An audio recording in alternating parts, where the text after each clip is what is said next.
Hey guys, it's me, Reema. I'm here with my baby, Beautifully Broken.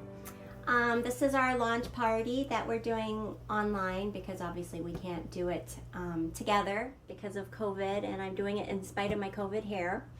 But I hope you enjoy this. Grab some popcorn and join us for the next hour or so of different segments that I'm going to tell you about with my book.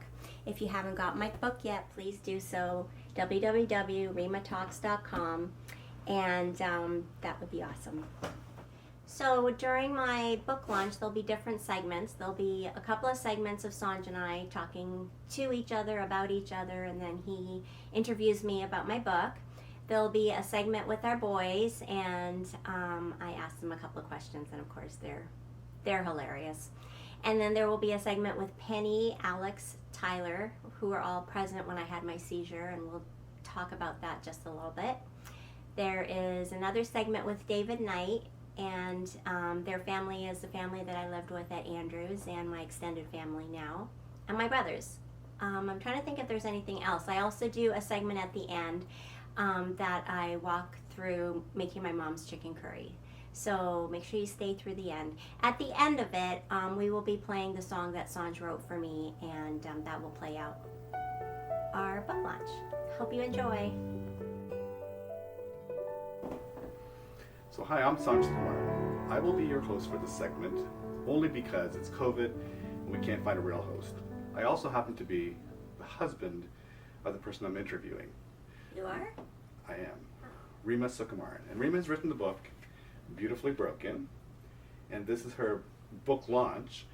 And she's going to share some insights into why she wrote the book, how she wrote it, her process, all of that. Okay. So Reema, I'm going to ask you some really hard-hitting questions here. All right, I'll see what I can do. Okay. So, when did you first get the idea to write the book, and why? What was your purpose in writing it? So I've been asked that a lot by different people, and I think part of the answer is my whole life I was journaling. I always journaled, and especially in university I started journaling. And I think that journaling kind of led to writing the book, but I didn't realize that at the time. I journaled, and then a lot of anger came out towards my parents, towards my dad, and so part of writing the book at that time was being immature and just saying, well, I'm going to write and share my thoughts in a safe way. And I don't think I ever wrote the book thinking I was going to publish it, to be honest, at least early on. It was just, I'm going to write a book, and I didn't think past that. When did it change? Well, I think that probably after the boys were born and I started writing a little bit more, I probably thought, oh, this could be a book. But I think as I grew emotionally and realized a lot of what I had lived through, or that we lived through with my mom, was one, my mom was a battered woman, and it wasn't just our story. That story existed for so many people. Another thing was my rape, that I'm not a quiet person, so I had no trouble sharing lots of parts of my story that were hard. And other people can't do that, or are unable to do that, and they're quiet about it. And so at some point I think I realized that I could tell my story, but it would be other people's story too. So when you first started writing this book, you talked about being quite early and just starting through the journaling process. I mean, even at that point, there were probably themes that were there. Do you feel like the themes you started out with and the purpose you started out with didn't change, or did they change along the way? I'll have to think about that one. I think that my theme was always there. I think the purpose of writing it changed, though. I mean, I had a lot of anger. It took me a lot of therapy to say I was angry. And writing was a safe place to share that anger, for that anger to be released. And the interesting thing is, I think over the last 25 years of writing, God really worked on that anger for me through my book, through different versions of writing the book, is what I really see. Like when I find bits and pieces of my book laying around the house where I've written in different binders or something, it's a little bit startling to me how much I've changed and healed and forgiven over that time. So you would have softened parts of your books along the way as your heart softened. Yes. Okay. Um, and I can attest to that watching you write it, how you started to question how others would feel, and even though they were imperfect people, how you didn't want to hurt them in any way. Yeah. So a story that we've all probably heard if we're acquainted with the book is the one that you put out there, and that's your preface to the book, and it's the story of the spilled milk. Why that story? I think because in my childhood, that story just sticks out in my head. I mean, like, it was no question that that story was going to be in my book. There was no question that it was an attention getter, to be honest. But I think at that moment, when that happened, I was 12, I think. It was the moment that I realized that my dad wasn't safe. And I think I realized that before that, when I was younger.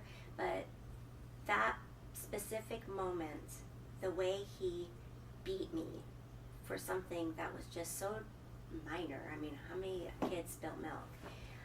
It was just, I think, a point in my life that really, I don't want to say changed me, but just made me realize that he wasn't safe to love. You know, and I think that my whole book kind of goes along with that theme of, you know, me seeking my dad's love and approval, and, you know, whether I find it or not kind of thing. And that story, I think, was just the turning point as a young girl.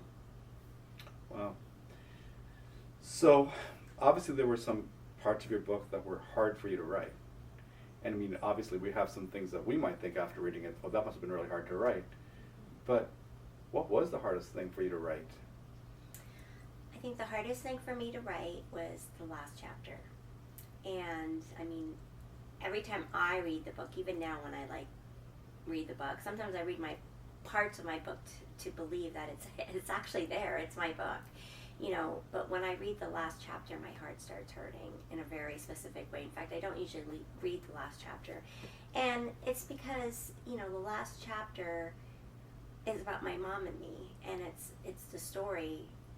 It really is the whole book wrapped up in that chapter. It's a story about a mother and daughter and just our relationship and the struggles that I had towards my mom, being a battered child and watching her be a battered woman. And in the last chapter, I talk about the last 6 weeks I was with my mom. And for me, God did an incredible thing during that 6 weeks. You know, I think that he kept my mom alive during those 6 weeks for me. Really, it's all about me. To come to terms with the life that we led together, and to find forgiveness, and to find closure, and to realize that my mom was really strong too.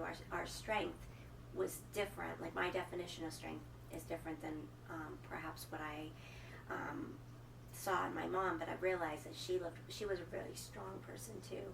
And the last chapter is obviously saying goodbye to my mom, and that's really hard. It was really hard. That's interesting because, I mean, I think a lot of people that sort of hear about your book, bits and pieces of it, they think, oh, this is about, you know, abusive father, or this is about a rapist, but it's really not, is it? No, it's a story about, I say it's a love story about a mother and daughter. And, you know, most mothers and daughters have a very unique relationship to each of us. You know, my mom and I were very close, but at the same time, she got on my nerves, as many mothers and daughters do, you know, and I'm sure I irritated her too. But it was just finding,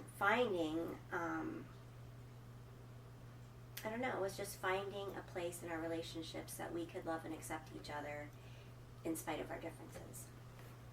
So this book was really the first part of your life.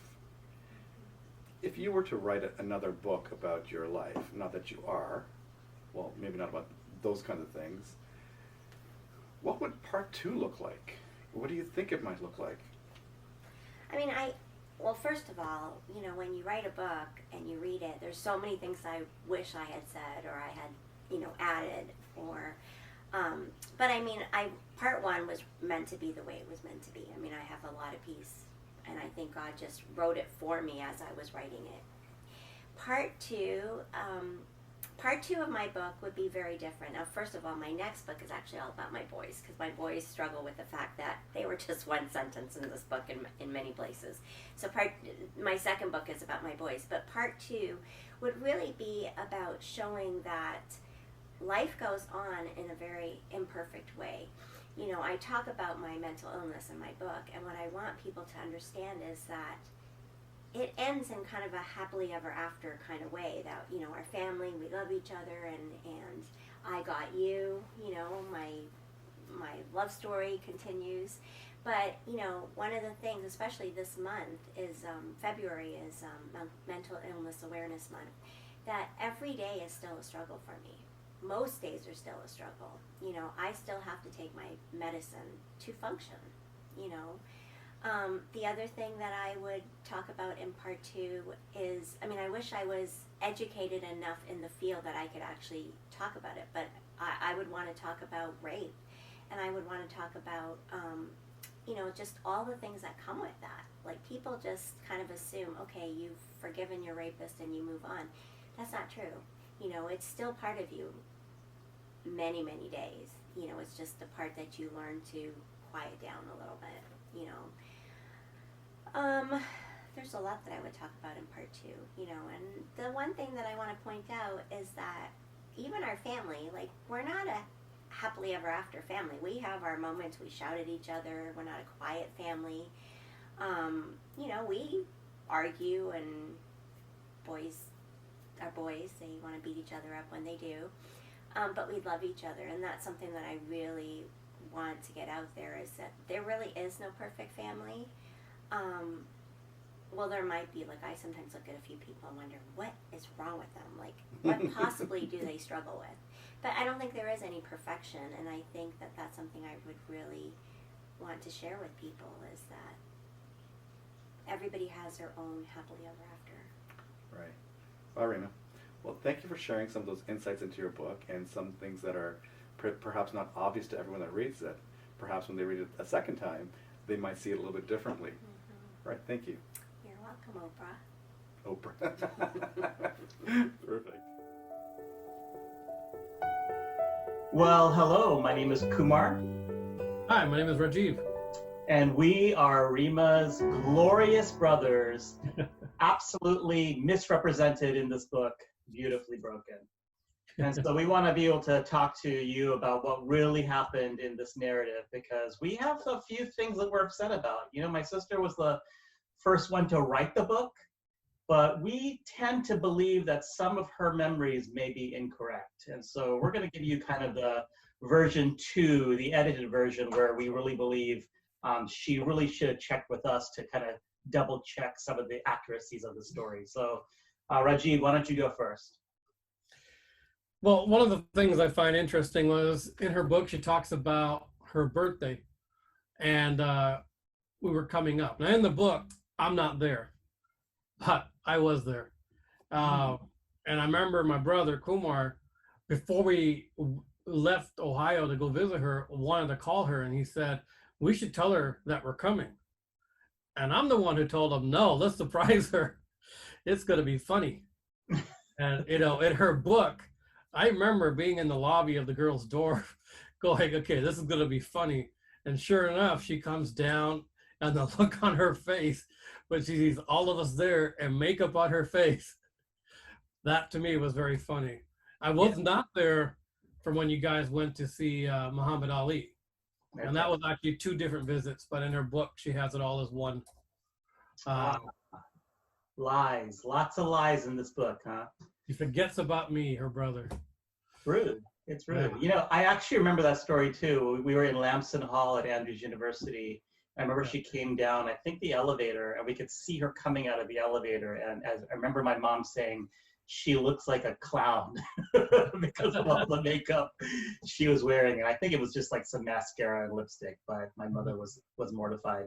For me, the one part that I want to maybe help educate Reema's readers is one part of the book where she tells a story about our beloved goats that we had. And she tells the story about how she had just come back from her senior class trip and she was feeling like she was just now part of the group and was loved by her classmates. And then I show up with the goat. Well, I'm really hurt by that because I felt like I was doing the nicest, kindest gesture. Anybody would miss their pet, right? I remember that because you wanted me to bring my goat too. I think your goat's name was Sheila, if I remember right. I don't know. You named them. Okay. Yeah. But I remember you wanted to bring it. I was like, no, we're good. We'll just bring we just brought Fancy Nancy, but we could have also brought the chickens as well, but we saved her on that day. So couple of things you want to share about our sister that people should know and things that you appreciate about her? Yeah, one thing about her is she was always there for us. When she left, and back then, we didn't have cell phones and stuff, so making long distance calls were expensive.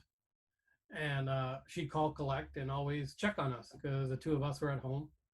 And, I was home 2 more years before I left home. And she would call and she'd always want to know how things are going. And, in her book, she talks about our family life so people know it was tough.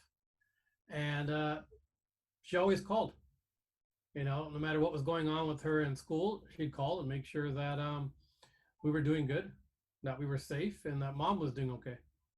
Yeah.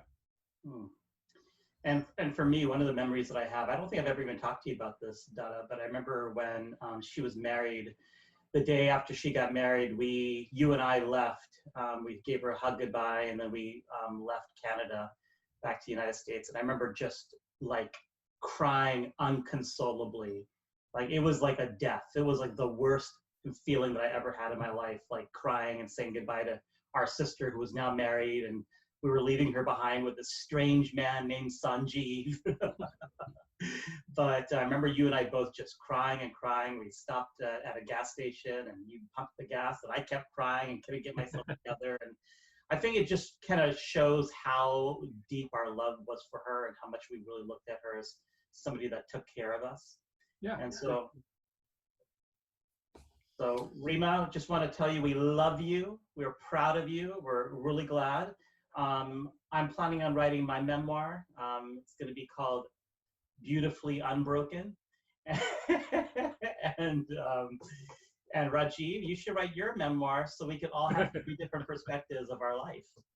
Yeah, I'll get right on that. One thing I'll say about this book, though, I don't read. And, out of the 3 of us, I probably read the least. Reading isn't my thing. And when Dee Dee sent me her manuscript, I told her, I said, I couldn't put it down. And I just kept reading and reading and reading. And one thing I'll say is, if you're like me and you don't like reading, this is a very easy read. It captivates me. And I lived through part of this. And yet, I still couldn't put it down. And everyone I've talked to who has gotten a copy of it has said the same thing. That's very easy. It's very captivating. One of my friends at the church, she said last Saturday she started reading the book and forced herself to put it down because she'd already read half the book. And she's like, I don't want to finish it all at once. So, Dee Dee, you did a fantastic job. You can tell that you put your heart and passion and soul in this. You shared a very hard topic for you, but you also did it in a way that was very relatable. And so very proud of you and good job. And love you. Cheers to you, Reema. Cheers. Sanj, my husband, usually he's behind the camera.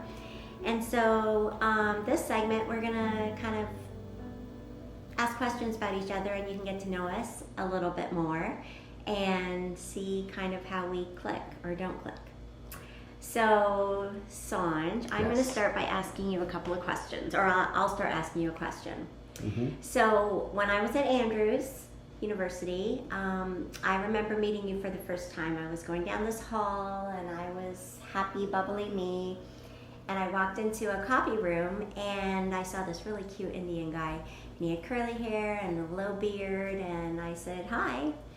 And he, on the other hand, walked right past me through the doorway and totally ignored me. And I didn't really know what to make of that. And so I kind of just was like, okay. And then later on, as we got to know each other,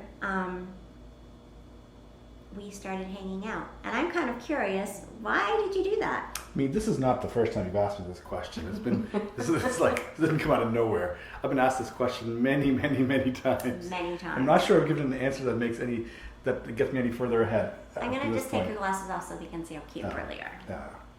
I don't think I've ever answered this question to your satisfaction. But first of all, you know me, and you know that I'm rarely present when I'm studying. I'm into whatever I'm doing, right?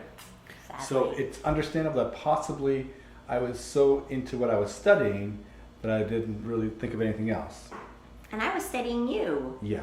And the other possibility is also that I really wasn't looking at anyone. I was actually just had come out of a relationship and I wasn't feeling great and thinking about any of that. So I was just doing my work and brushed past someone in the hallway. It could have been 5 more years you could have had of me. Sad. Mm-hmm. Now, when we were hanging out, you still kind of were, we met each other later on and we're hanging out, and how come you didn't like me then? You were overwhelming. Because you had so much energy. It's like you were like buzzing all the time, like just super hyperactive and crazy. I was happy. You were definitely happy. All right, you can ask me a question. Oh. So, since I've known you, since we've been together, I mean, I remember when we started off dating, you were in school to be a teacher, and you were teaching in Ottawa at the time, I think. But besides teaching, you've been very ambitious and had many other professions that have really attracted you. What are some of those other professions that you really thought felt compelled and drawn towards? Okay, he's saying it politely, but what he's really saying is that I always start something with gusto, but then I kind of plateau. That's not plateauing, that's going down. Okay, well, I kind of plateau. But okay, so one of the things that I really was into was photography, and he got me all the camera equipment, which I had no idea what to do with it. I just thought it would be easy, but it wasn't, and I didn't really learn anything about it. I think going back to school, I would have taken photography because I really do have a passion for it. And so then I did photography, and then, You want to be an author? I wanted to be I've wanted to be an author since forever. I used to write all the time in my journals. I wanted to be a real estate agent, but he didn't want me to do that because he wanted me around more. And what else? I had lots of ideas. You've done three out of those 4 of those things. You've actually done photography and done some beautiful pictures.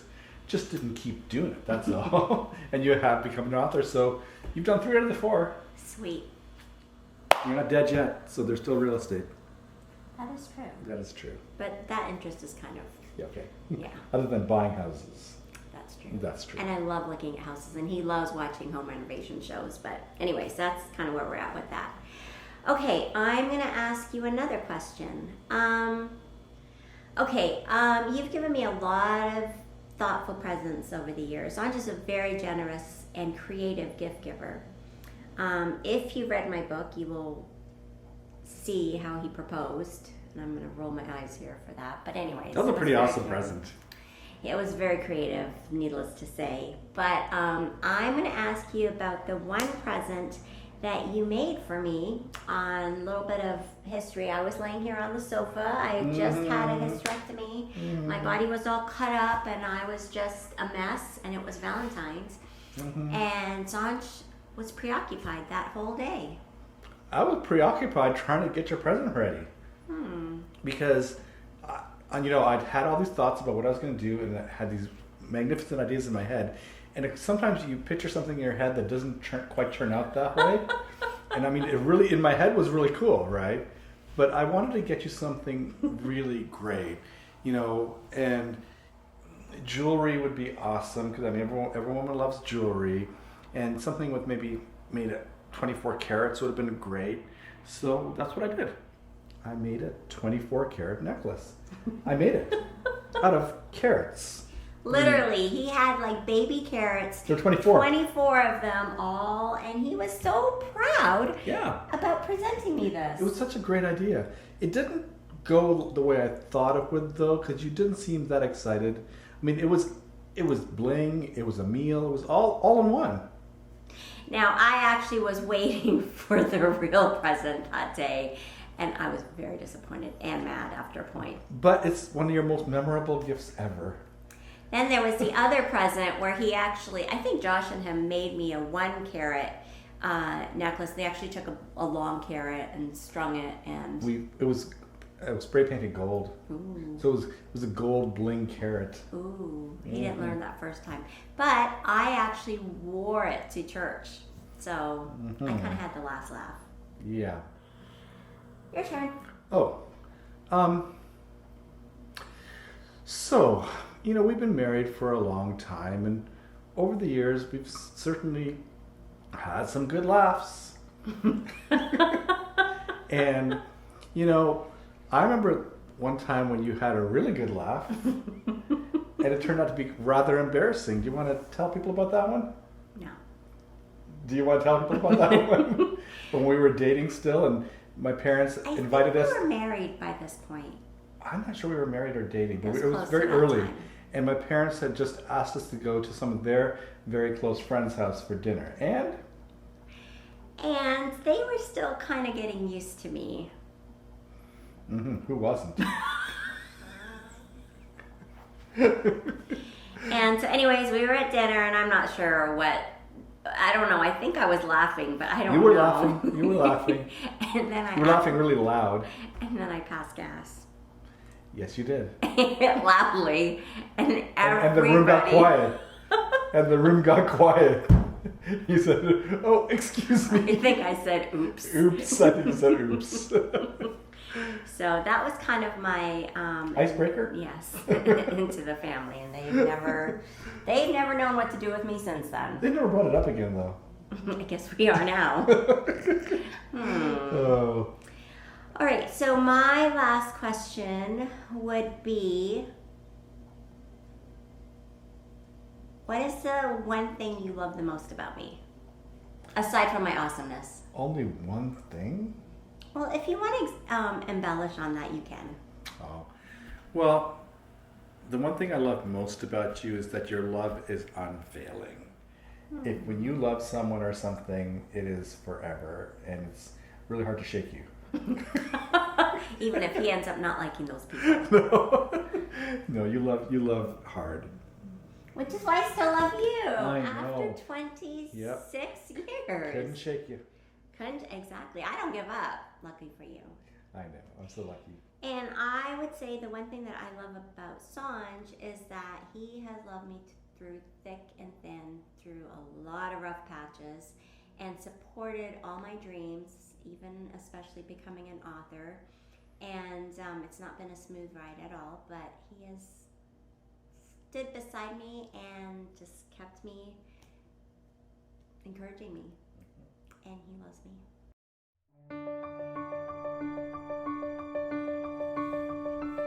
Juliet and I met you, I believe, back in 1988. I remember you coming over with Linda for Sabbath dinner, and we had a wonderful time. Later on, that summer, just before you returned back to Andrews University to continue your studies, we found out that you were having some financial difficulties, and we extended an invitation for you to join us as part of our family to assist you with matriculating through Andrews University. And that was a wonderful decision for us to make, because having you come to be part of our family was amazing. Of all the people that have lived with us over the years, and we're talking about 20-something plus people that have lived with us, you're the one that have kept in touch with us the most. But you're just an extension of our family, so I wouldn't expected anything least.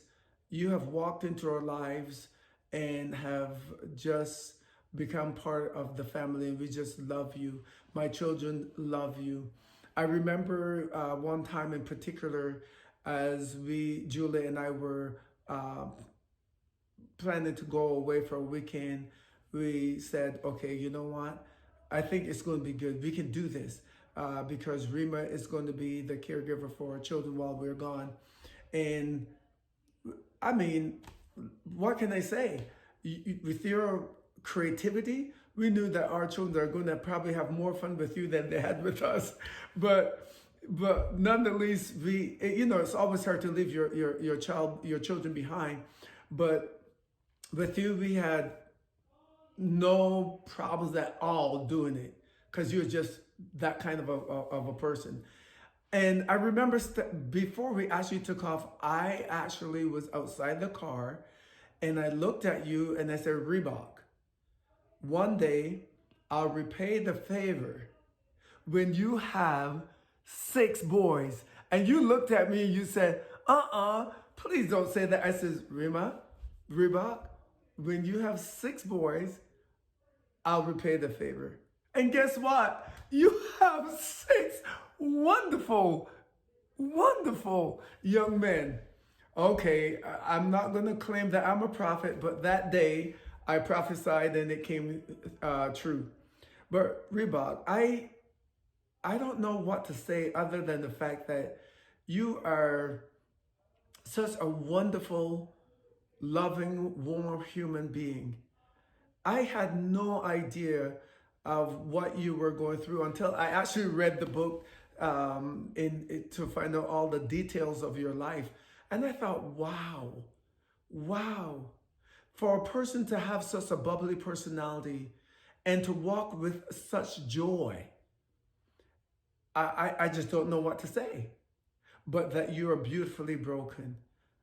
I'm so incredibly glad that you have become part of our family, to watch you grow and mature into the beautiful woman that you are, the beautiful wife, and the incredible, awesome mom to those 6 boys. It's been a joy just to journey with you from Andrews University to present. We love you. We love you, we love you, we love you. To the moon and back, we love you.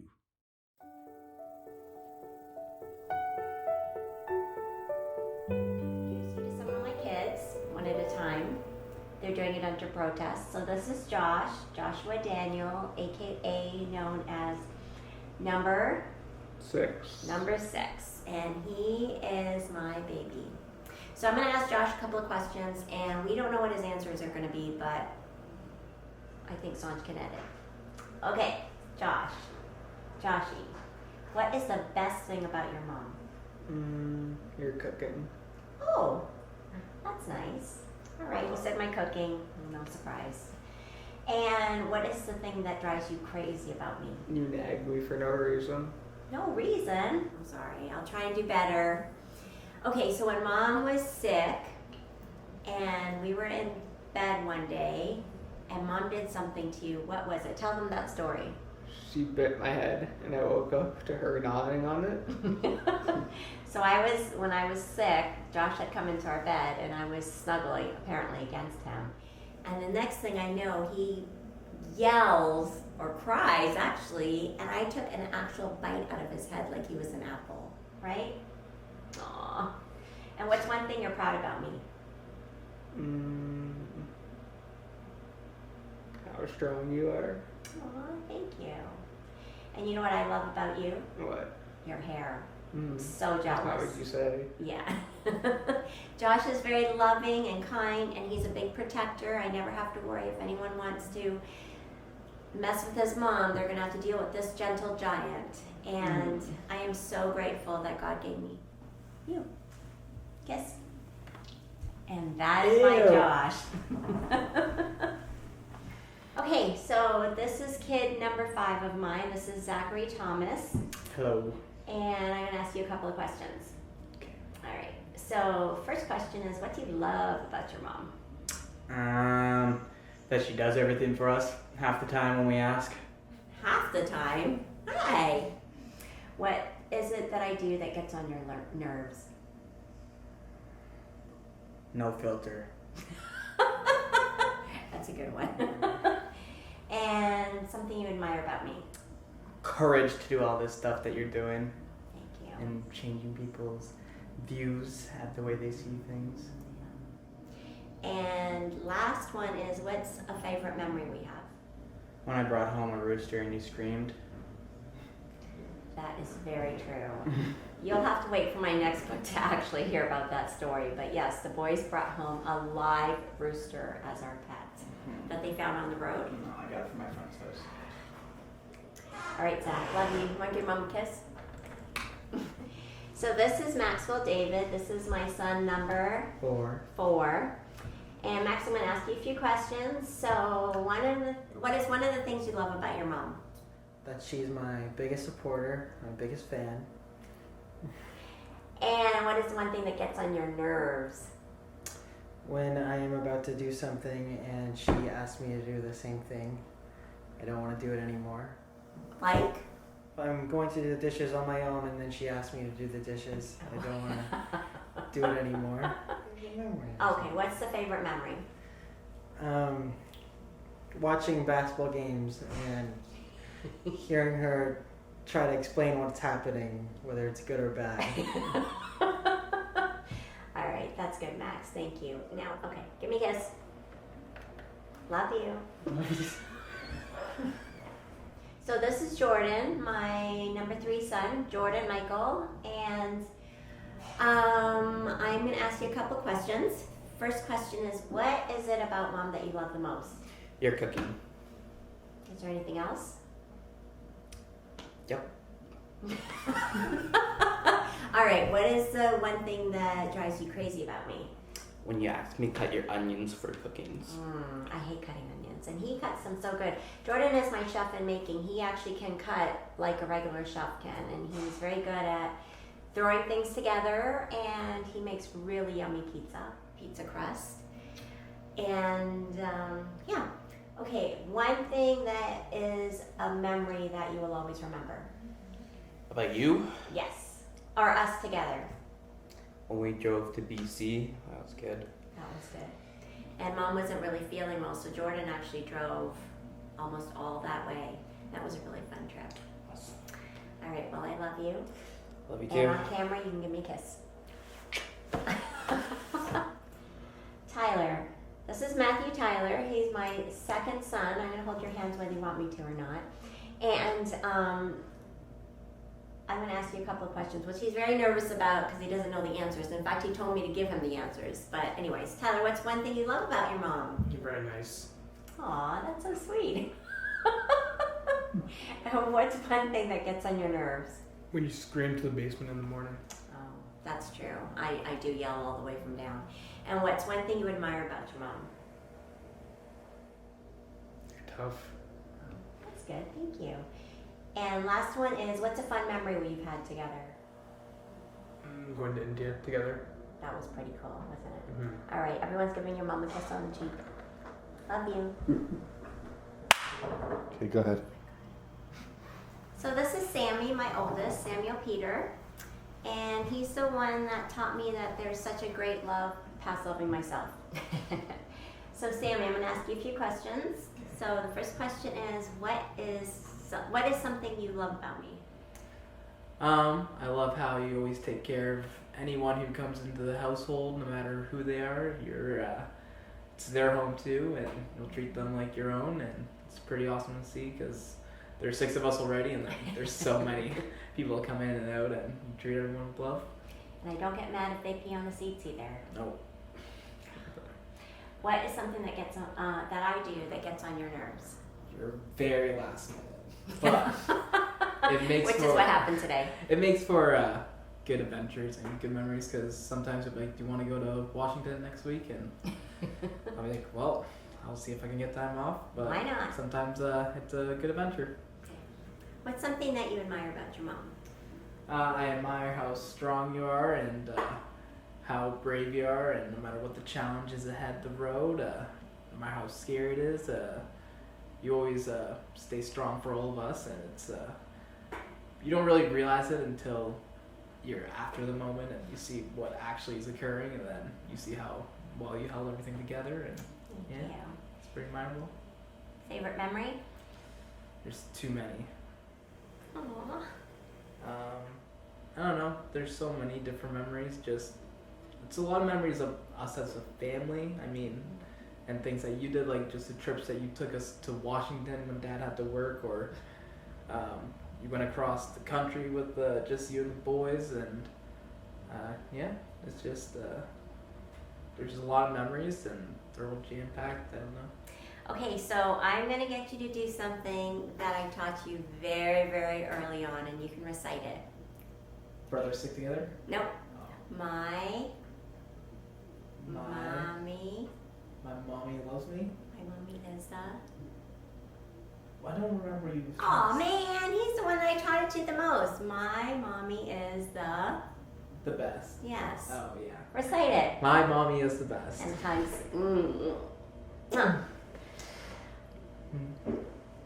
So are we talking to that camera or this camera, Sanj? Which camera are you Good night. Okay, go ahead. talking to? Kiss. So what I'm gonna ask you. Let me see if I can ask. Okay, ready? I don't know any answers. I'm not doing this right now. Dad. What? Yeah, restart it. Okay. I don't know. What's one thing you love about me? So this is Max. Max Whoa, wrote whoa, in. what are you doing? Can you This is on TV. say something about Okay. it? You didn't tell me we were starting. I Okay. thought we were on practice first. Okay, you want to practice? We'll just do it spontaneous. No, I need to think. Okay, wait then. One. I don't know any of this stuff. What to say. I don't know any of this. Yes, you do. Not off the top of my head. Oh, never mind. I don't know. So this is Sammy. My mommy loves me. My mommy is the. I don't remember you. Oh man, he's the one that I taught it to the most. You didn't even remember my mommy is the best. Because he was not the one that you really did Say it. it. My mommy is the best. 10 times. So,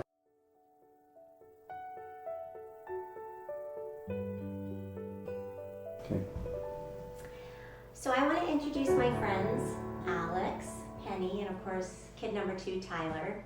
And in this part of my story, I wanted to share with you a time in my life where things went really, really downhill. And so I'm going to let Penny and Alex and Tyler kind of tell you the story. Penny will actually tell you kind of what was happening in that time. And as they're telling you the story, there's a lot of it that I don't remember. So when I heard it, it was kind of the first time I was hearing it after the fact. But I'm going to go ahead and let Penny start by sharing. Okay, so we had decided that we were going to travel to the Toronto area to look for a prom dress for Alex's prom, and we Who was dating Tyler? he was dating that's right. And so yeah, we ventured down to Toronto. We first stopped at Lone Star to have a bite to eat, and then we went to Scarborough Town Centre looking for prom dress, which was unsuccessful. And then we landed at David's Bridal, and at that point we noticed, or I think we all noticed, that Reema was quite fatigued and was not as chatty as she normally is. And we were there for a little bit and weren't successful again, so we hopped back in the vehicle and we were planning on heading home. Reema and I were in the back. I'm going to interject that Penny's a nurse. Oh, right. Reema and I were in the back seat. Tyler was driving, and Tyler and Alex obviously were in the front. And Reema and I were having a conversation, and I noticed she was missing some words as we were talking back and forth. And then her speech became a bit garbled, and so I was calling out her name and I wasn't quite sure what was going on. Of course, 1,000 things are going through my head. It could be, is it her diabetes? Is she having a stroke? Like all these things. And I remember so distinctly Tyler driving, but I could see the rearview mirror and his eyes were like constantly looking in the back, and I was trying to remain calm. And then you started to talk again, and it was completely incoherent speech, and right after that you had a full seizure. And so you were seizing in the back, and the seatbelt actually was quite helpful at that time, to be honest. And one of the God things were we were right at an exit on the 401. Mm-hmm. So we calmly, Tyler very calmly, was able to exit, and there was a gas station right there. Alex was already on the phone calling 911. Trying to get an ambulance to that gas station. Figure out where we were. Yeah, that was the other trick. We didn't really know where we were, but we figured it out. So when we were in the gas station, you came out of your seizure, but your post-ictal, your post-seizure behavior was quite different. So there was a lot of screaming, and there was punching and kicking, and you were very incoherent. And I punched you in the nose, didn't I? You have a lovely right hook, yes. Yeah, it was quite startling, but that was okay. And it was so warm in the vehicle, so we opened the windows, and I just remember her feet were out the window. Everything was just trying to get out the window, and you're trying to hold her back, and meanwhile the ambulance and the EMS had not arrived yet. They finally arrived, and unfortunately, they drew their own conclusions rather quickly, and in that area I can understand perhaps why, but it was very unfortunate. I assumed that I would be going in the ambulance with Reema, but that was not so. Tyler stepped right up and he said, I'm going in the ambulance with my mom. And I'm glad he did, because what happened? So they were... when we got in the ambulance, they were being pretty rough with her and pinning her down, assuming that she maybe was on some type of drugs or whatever their assumptions were, and they were being pretty violent with her at that time. So we made sure to let her know that she wasn't and what was going on. They were a bit more gentle with her after that. So that was good. That was very good, yeah. And we were following the ambulance. That's when I called Sanj. Sanj was in Ottawa, I believe, at a hockey tournament with Zach. And so explained the situation, and Sanj soon was on his way to 3 hours away, 4 hours away. Yeah, it was quite a drive for him, and it was just such a difficult time in Emerge. You were still incoherent the time that we were there. It was difficult for the staff, the physicians, to understand the situation. They were insisting you had epilepsy, and we were trying to explain that this was a first event. This has never happened to you before, and it was very difficult for everyone, but especially for Tyler, because they did put you in 4-point restraint in the bed, and that's difficult for anyone to see, but especially your mom in that situation, for sure. And Tyler never left your side. His chair was right up, right beside his mom, and held her hand, and there were some times that we had a few giggles too. And but it was just a very challenging time to communicate to the medical staff what we felt was really going on. When Sanj arrived, that was actually the only time Tyler left your side, other than when you had to go for your CT scan. But Tyler, and as soon as Sanj came in, then Tyler moved and Sanj sat in that spot. But it was it was an upsetting time, and it was the beginning of a journey of healing for you, for sure. But there was several days. It was the beginning of a long journey. A long journey for you. Yeah, definitely. Yeah. And Alex, did I ask you a question? Yes. So when she came to, the first question that she asked anyone was, "Did you find your prom dress?" And I was like, "No, I didn't find my prom dress, but that's okay." So I thought that was pretty funny. Did you find one ever? Yeah, back in Peterborough. It wasn't not at that trip. So after that journey, I'm only just going to share a bit, but after that experience, my mental health really went on to a dark place. And, it's because of the people that surrounded me with love, I was able to come out of that long, long journey. And I'm so grateful that God had it, that God was there in that moment, because I would have probably normally been driving. Mm-hmm. And thankfully I wasn't. I told Tyler I'm tired, I don't want to, and Tyler ended up driving. It could have been anyone, but Penny, being a nurse, was very calm, and she loves this ER drama, so I'm pretty sure she was pretty excited to witness it. And, you know, I didn't have any of my younger kids with me, and there's just so many little things in this story that you can see God's hand in it. And so it's just some encouragement that regardless of how dark things get, there is always hope. And I'm just going to put it out there that if you are struggling, whether it's with mental health, depression, just darkness, just seek somebody out, because there's always help and there's always hope.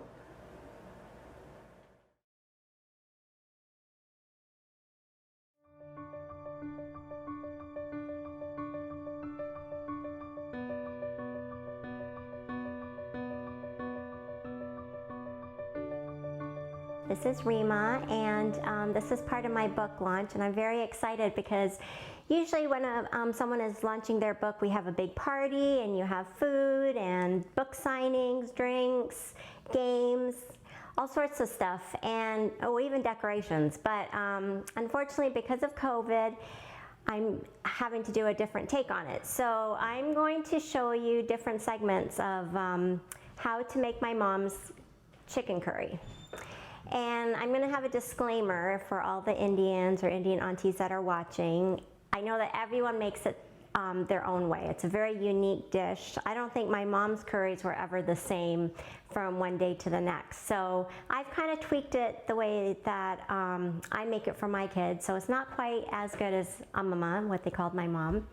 But so let's begin. So first of all, I'll tell you some of the things that we use in a curry. My mom used to make her own curry powder. In fact, my aunts and her mother, her sisters, they used to all make their own curry powder. So for years, that's all I ever used. I did make it a couple of times with my mom, but it was a lot of work. And the smell, I mean, it was lovely, but you couldn't get the curry powder smell out of the house forever. So my mom ended up making it for us for years and years and years. And before she passed, she found a curry powder that she liked and she tweaked it, but I didn't quite get the tweaks on it. So I'm just gonna go with the basics, because basically what I've learned is it doesn't matter what curry powder you use, it's more the technique of how you do it, all right? So I will show you this one. I have a few on hand. This is a curry powder that my mother-in-law uses when she makes her curries. And this is the curry powder that I have found that we like. It's very close to my mom's, I think, and then this one is a mild, but they also have a hot one, and sometimes I just use this and add some hot chili. And there's very, very, very, very, very little like dustings, but this is all I have left of my mom's curry powder, and it even kind of smells like her. So anyways, this is just very special, and we're just kind of saving that little bit. Okay, so I'm making two curries today. I'm making a chicken curry, and I'm also going to do an egg curry. Now the reason is because I know I have a lot of vegetarian viewers, and so for my vegetarian friends, I don't have the Adventist vegetarian meat, which a lot of us grew up eating. I didn't get to the store. But pretty much you can use what I am doing for the egg curry and chicken curry and make any other protein with it. So you can, my mom used to make chickette curry, which was one of our favorites, which is the veggie meat. So I have eggs here, and basically the basis of the curry is you're going to take an onion, you're going to take a green chili, you're going to take cloves. Here, I'll bring it over here. You're going to take some cloves, ginger, and these are curry leaves.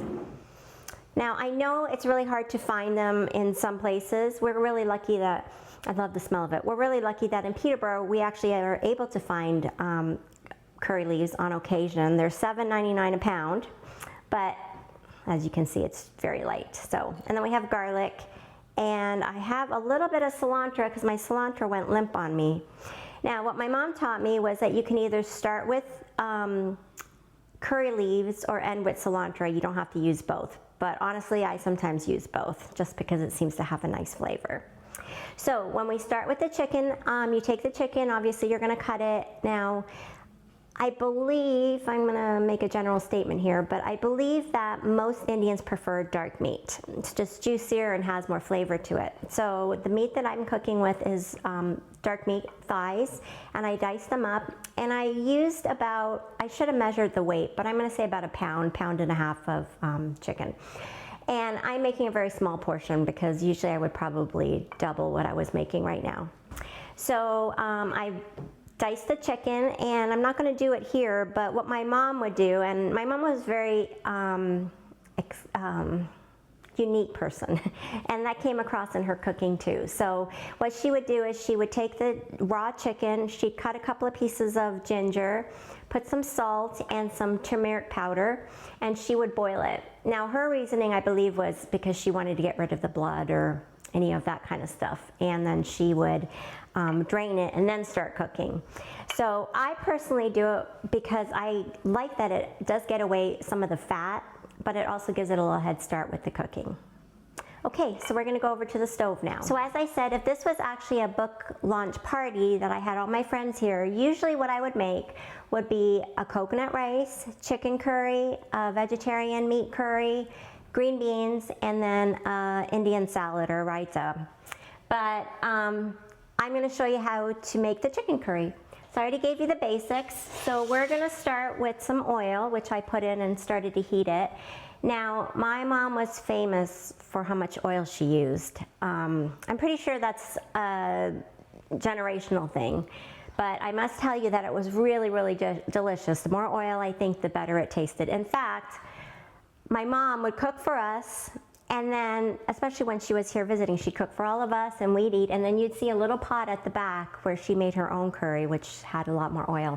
And truth be told, it was very delicious. So I'm putting in here some onions. So 1 onion, diced up. I have some curry leaves, a couple of green chilies, what else? Some cloves. And we're going to give it a good stir and let it kind of brown up a bit.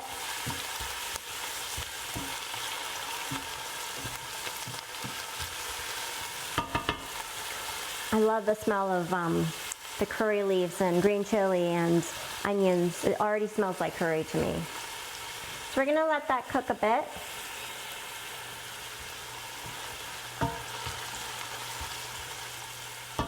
While that's cooking, I'm going to go ahead and start the egg curry. Kind of give it a head start here. So again, as with the other curry, sorry, I'll be right back. As with the other curry, I'm putting in the same thing in here. I'm going to put some onions, some green chilies, a few cloves, and curry leaves.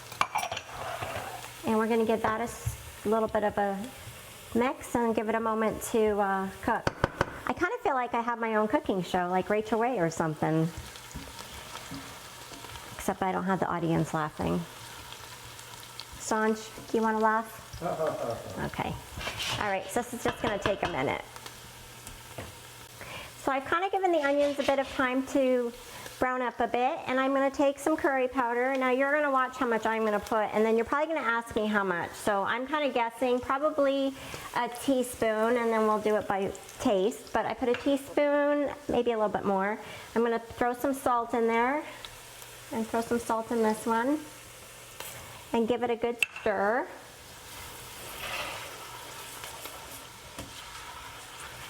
I was realizing that as I'm cooking that I'm not giving you measurements, but that's actually how I did learn to cook. My mom would say, just put a little bit, like this much in, put that much in, and she was telling this over the phone. I'm just gonna grab the chicken here. So I've already cooked the chicken.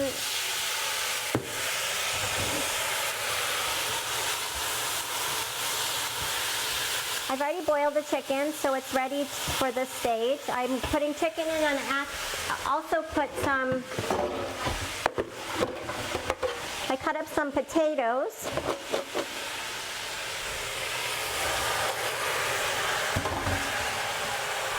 Okay, so I have some potatoes and some chicken. I probably put about 4 potatoes in and dice them in big pieces. Now, in my family, I usually add potatoes because it makes the meat go a long ways. So my boys kind of know that. You'll see them kind of picking through. But chicken curry for me, either way, tastes delicious. You can make it with potatoes in it or make it without potatoes. And the egg curry, I'm going to give it a stir. Okay, normally I'm sure I would use, if I was vegetarian, I wouldn't use the meat spoon, but we're just going to use it anyways. And I'm going to grab the potatoes.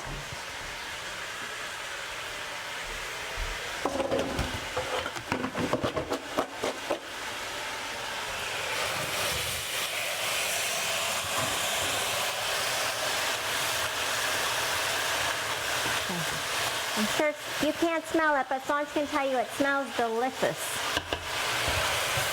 All right, so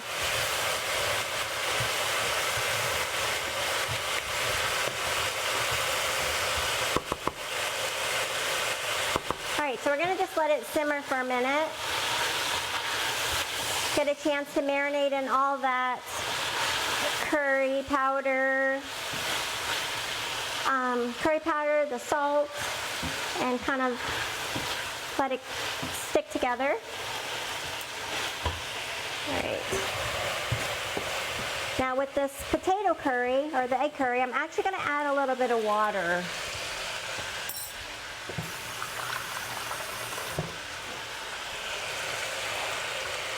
Adding a little bit of water, and it's going to let it cook in that for just a bit, so the potatoes are. Going to add some water in the chicken curry too. Otherwise it started sticking. All right, so I'm going to add just a little bit more water in the chicken curry. So that's probably, I don't know, that's probably about a cup. So maybe a cup and a half. You're going to kind of have to learn to eyeball it. And then along with that, I am going to add some tomato puree. Now, again, this was one of the things that my mom taught me, but I don't think there's really any logic to it. But my mom would buy the canned whole tomatoes. She didn't like puree. She didn't like the plum tomatoes. And her thought was that the pureed tomatoes had a lot more skin in it, which could be true. But anyways, she would buy the canned whole tomatoes, and then we would blend it. And then we would use that tomato puree and throw it into the curry. And so it's all in there now, and it's just gonna marinate together, or get married together. And same with my potato curry. I'm going to grab the rest of my tomato.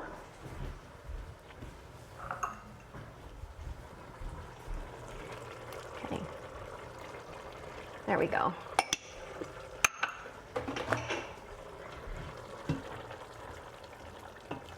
Okay, so I'm mixing it. I think you can see it's kind of changed color a bit. You can see my little tomato pieces. And I am at this point going to just taste for salt. Okay.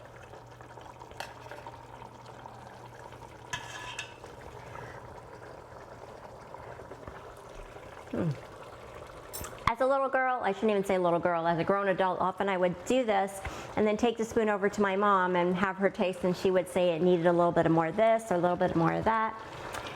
In her last days, she couldn't cook, so she would sit on the sofa and I would make the food and I'd carry the whole pot over to her, and she would look at it and she would say, well, it needs a little bit more tomato, or it needs a little bit more salt, or whatever it was she thought it needed. Now, these pots also, I didn't mention the pots, they're stainless steel pots that I've had since I got married.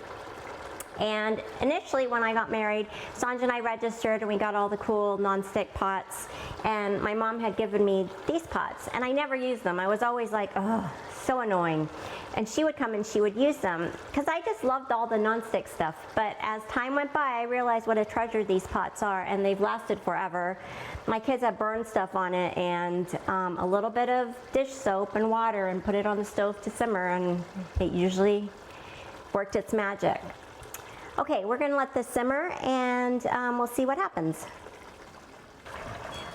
Okay, so it's been cooking for probably about 5 to 7 minutes, and I tasted it. I'm going to take a little bit of clove powder, and I'm going to give it a bit of a dash.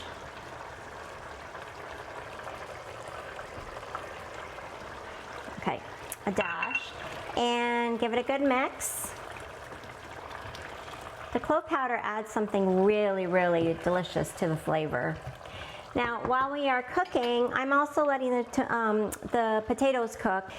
So what I'm waiting for is the potatoes to actually let me know when they're done. It depends on the firmness that you like. Now, I actually like my potatoes really soft, and so I cook it that way. The boys have always eaten it that way, and so that's kind of what I'm going for.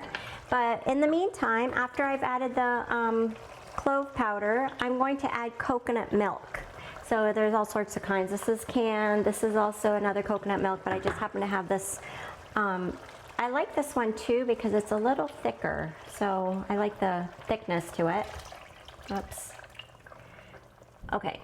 And again, you do this for flavor and taste. So I can't tell you exactly how much. I would say maybe start with half a cup to a cup. Now I'm making a big pot of it, so obviously I'm going to use a little bit more, and I think I am going to dump a little bit more. Because I have done it for a while, I usually can tell by the color what my kids may like. And also the other thing is adding coconut milk gives me more gravy or curry, so the boys don't drain it dry. Okay, so we're gonna let that cook for a bit, another probably 5 to 7 minutes. I'm gonna turn it up a bit. And while I'm doing that, I have some garlic powder, so I'm just gonna give it a sprinkle of that, a little bit of a sprinkle. And again, just a couple of dashes. Now I realize I have not given any measurements, so if you're really interested, I will be glad to post that on an upcoming blog. So stay tuned. Okay, so we are gonna let this simmer for another 5 to 7 minutes.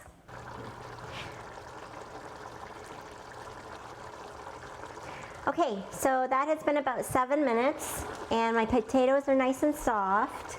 And so I have some butter. This is about a tablespoon of butter and garlic.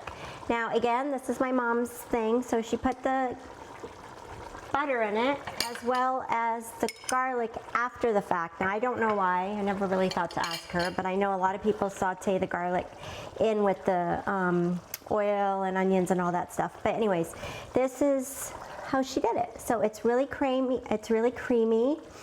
and I tasted it, it's delicious. And so the butter is gonna melt, and we're gonna give it just a little bit to mix in there. And then normally you could add some chopped cilantro in it, but since I put the curry leaf in already, I'm not gonna do the cilantro. Over here with our egg curry, I boiled 2 eggs. Now, because I'm just making a little bit for demonstration, I didn't really bother adding more than a couple. And I'm using a bigger pot just so that you can see, but it's made a good amount. You're just gonna let the eggs kind of coat themselves in there and simmer a bit. And then again, we're gonna put the same thing in here. We're gonna put some butter. I put just maybe a teaspoon of butter in this one just because it's so small. There's not a lot in here. Teaspoon of butter, let the eggs cook. And again, the same thing.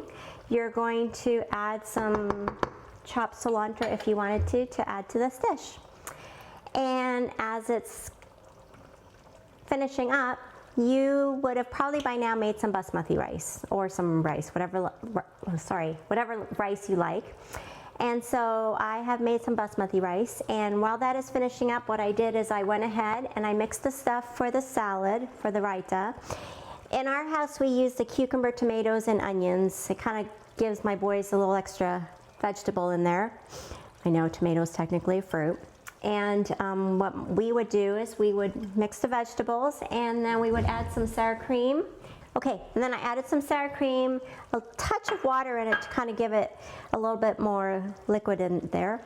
And this is gonna go great with the rice and the curries.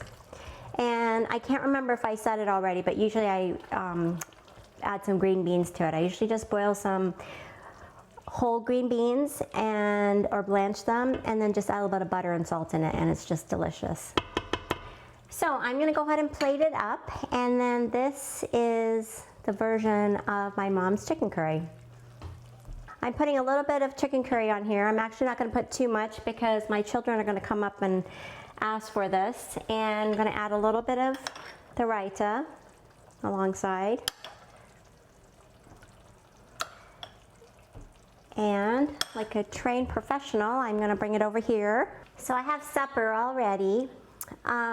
Just a little bit of my mom that has been passed on to me, starting with her curry powder that as a little girl they learned to make with my grandma, and it's something that all Indian ladies know how to do. And so it's a rite of passage that I would like to pass on to my kids. And if we were really good in our household, we were treated with a Cadbury dairy milk. I guess that might explain why most of us are diabetics at this point. But anyways, thanks for joining me for this part of my book launch. I can't wait to see what's next. Okay. Hi guys, I hope you had enough popcorn to watch this whole thing. I hope you enjoyed it. I hope you learned something new. And something about authors that I have learned is the thing we need the most, aside from book sales, is reviews. And so if you loved my book, 4 stars and up, then please go to Amazon and do a review for me, because it will definitely help me out. If you didn't like it, then just don't bother. That would be okay if you just let it go. Thanks for watching, and I'm looking forward to us chatting again.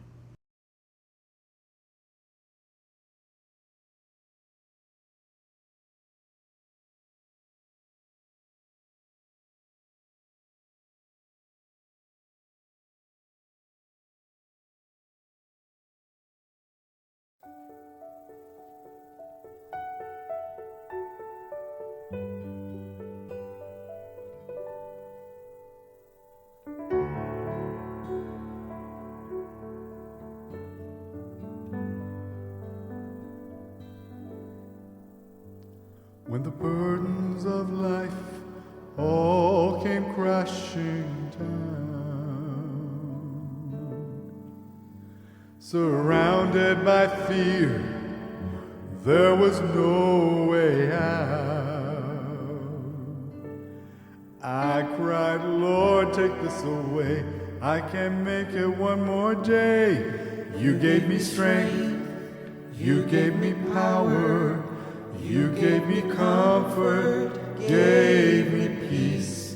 You were my light, lifted me up, made my way clear, covered my grief. I stand tall in your love. You gave me strength to overcome.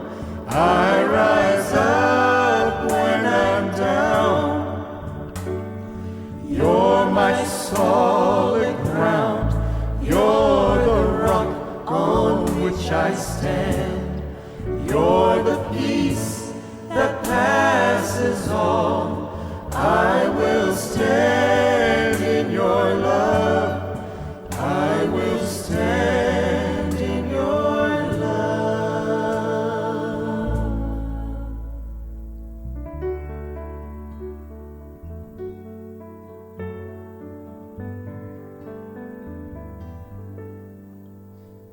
When life seemed so wrong, you were my right. You opened the door, though I tried with all my might. Darkness, you failed in the presence of His light. You gave me strength, you gave me power, you gave me comfort, gave me peace. You were my light, lifted me up, made my way clear, covered my grief. I stand tall in your love. You gave me strength to overcome. I rise up when I'm down. You're my solid ground. You're the rock on which which I stand. You're the peace that passes all. I will stand in your love. I will stand in your love.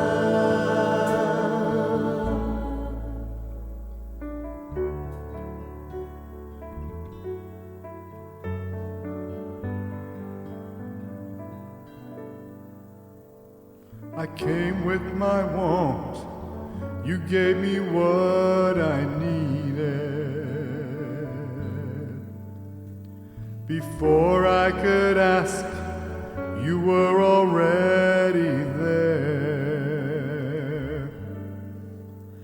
When my road in life was rough, my burden was made light. You carried me this far when I lost my will to fight. You gave me strength, you gave me power, you gave me comfort, gave me peace. You were my light, lifted me up, made my way clear, covered my grief. You gave me strength, you gave me power, you gave me comfort, gave me peace. You were my light, lifted me up, made my way clear, covered my grief. I stand tall in your love. You gave me strength to overcome. I rise up when I'm down. You're my solid ground. You're the rock on which I stand. You're the peace that passes all. I will stand in your love. I will stand in your love. Stand in your love. Stand in your love. Stand